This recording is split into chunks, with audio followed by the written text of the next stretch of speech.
할렐루야, 주 이름으로 문안드립니다. 오늘은 무덤가의 두 사람이란 제목으로 함께 하나님 말씀 나누도록 하겠습니다. 오늘 마태복음 8장 28절에서 34절까지의 말씀입니다. 또 가라사대 건너편 가다라 지방에 가심에 귀신 들린 자 둘이 무덤 사이에서 나와 예수를 만나니 그들은 몹시 사나워 아무도 그 길로 지나갈 수 없을 지경이더라. 이에 그들이 소리질러 이르되 하나님의 아들이여 우리가 당신과 무슨 상관이 있나이까? 때가 이르기 전에 우리를 괴롭게 하려고 여기 오셨나이까 하더니 마침 멀리서 많은 돼지떼가 먹고 있는지라. 귀신들이 예수께 간구하여 이르되 만일 우리를 쫓아내시려면 돼지떼에 들여 보내소서 하니 그들에게 가라 하시니 귀신들이 나와서 돼지에게로 들어가는지라. 온 떼가 비탈로 내리달라 바다에 들어가서 물에서 몰사하거늘 치던 자들이 달아나 시내에 들어가 이 모든 일과 귀신 들린 자의 일을 고하니 온 시내가 예수를 만나려고 나가서 보고 그 지방에서 떠나가시기를 간구하더라. 아멘. 귀신 들림을 떠올리면 우리는 쉽게 영화에 나오는 귀신 들린 사람들을 떠올립니다. 보통 정상적이지 않은 눈빛, 또 말투, 기괴한 행동, 사회로부터 격리된 삶과 같은 특징을 보입니다. 오늘 말씀에 나오는 귀신 들린 자 두 명도 그러한 모습을 보였습니다. 그들은 무덤에서 살면서 매우 사나운 행동을 취하며 사회와 격리된 모습을 보여줍니다.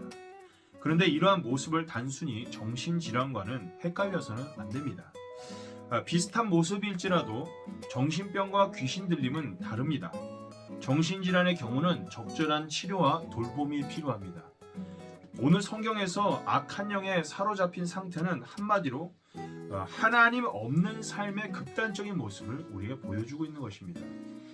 사랑 없음, 관계의 단절, 분노와 갈등, 그리고 죽은 자와 같이 소망 없는 모습은 전형적인 하나님이 없는 삶의 모습입니다.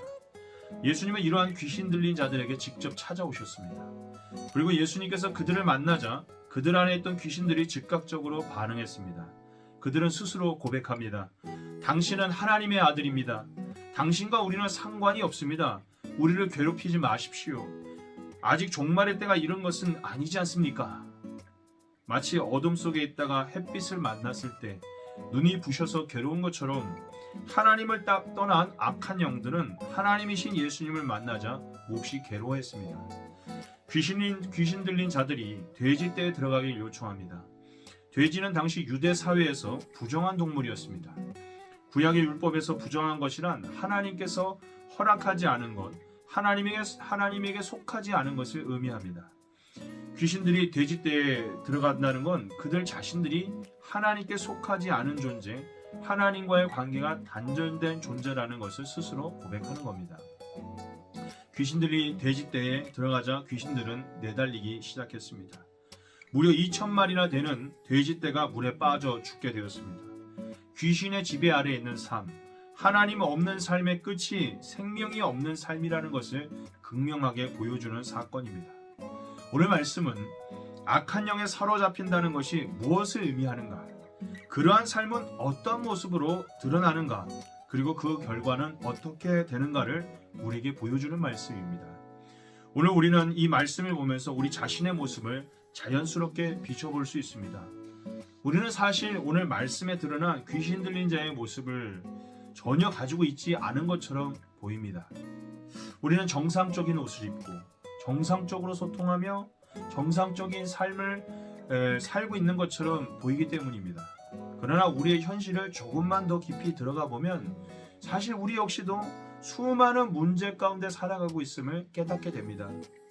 단절된 관계, 무너진 마음, 우울함, 분노, 열등감, 상처, 소외된 마음, 불안한 마음, 두려운 마음, 이 모든 것이 우리 안에 여전히 있습니다. 이러한 연약함도 존재하며 또한 악함도 존재합니다. 탐욕스럽기도 하고 또 교만해지기도 하며 거친 모습과 거짓된 모습들을 우리 안에서 발견하곤 합니다. 우리 역시 하나님의 은혜와 십자가의 복음 아래 있지 아니하면 귀신 들린 자들의 모습처럼 어둠에 눌릴 수밖에 없습니다.